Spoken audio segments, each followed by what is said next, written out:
Hi, my group and me will be talking about the containment in the Cold War. I'm Dominic Cresci and I will be working with Rodrigo and Dante.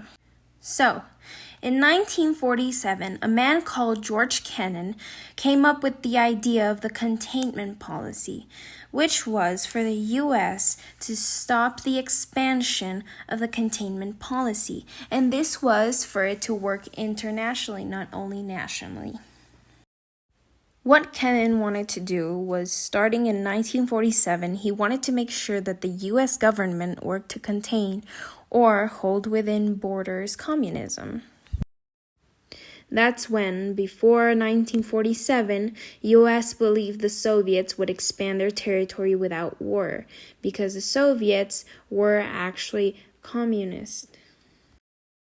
And in spring of 1947, the U.S. first acted on its policy of containment.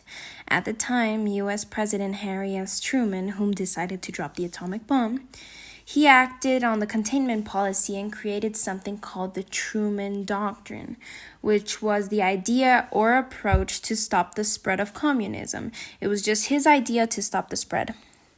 Also in spring of 1947, communists in Greece started fighting to overthrow the pro-Western monarchy government, and the West feared that the fall of Greece to communism would butt other countries in the Eastern Mediterranean at risk of falling to communism. And in March of 1947, President Truman asked Congress for a $400 million aid program for Greece and Turkey.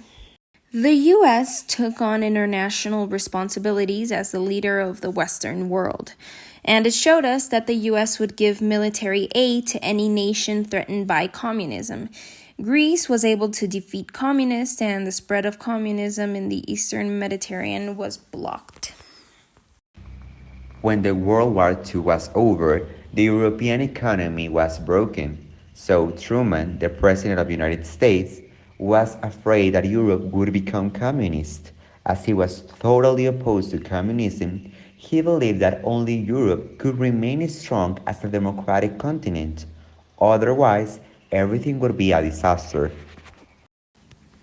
In the face of the communist threat, the USA decided to get down to work, and the Secretary of the United States created a plan called the Marshall Plan, which proposed to send money to each European country and rebuild a capitalist economy in order to avoid communist ideologies.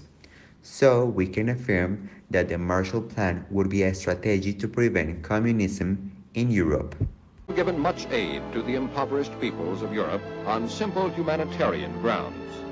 But as a countermeasure against the attempt by the Soviet Union to communize Europe, the American people saw the necessity for cooperating with the non-communist countries in a comprehensive, bipartisan European recovery program, passed by Congress and here being signed by President Truman.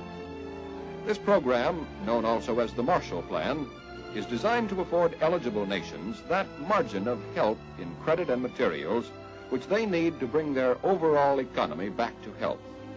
Secretary of State Marshall, in placing the plan before Congress, stated, "Why must the United States carry so great a load in helping Europe? The answer is simple. The United States is the only country in the world today which has the economic power and productivity to furnish the needed assistance. The 6 8/10 billion proposed for the first 15 months is less than a single month's charge of the war. To be quite clear, this unprecedented endeavor of the new world to help the old is neither sure nor easy. It is a calculated risk. It is a difficult program. And you know far better than I do the political difficulties involved in this program. But there's no doubt whatever in my mind that if we decide to do this thing, we can do it successfully. And there's also no doubt in my mind that the whole world hangs in the balance as to what it is to be.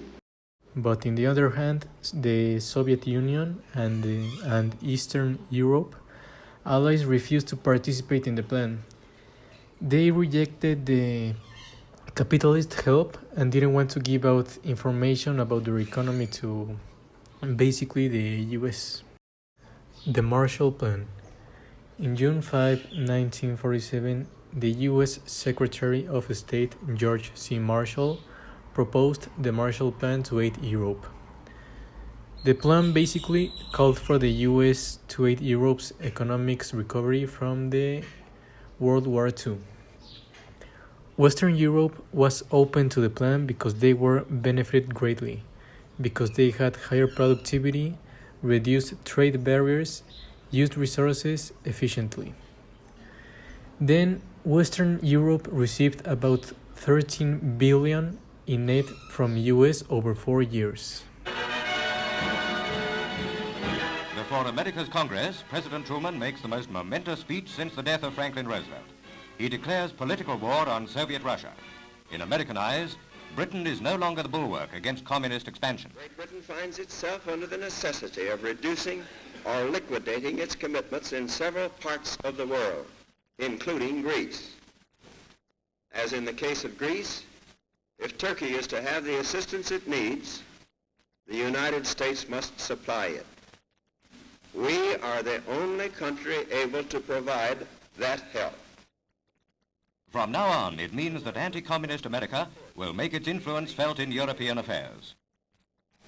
If we falter in our leadership, we may endanger the peace of the world, and we shall surely endanger the welfare of this nation. Great responsibilities have been placed upon us by the swift movement of events. I am confident that the Congress will face these responsibilities squarely. Truman points the way to a new foreign policy.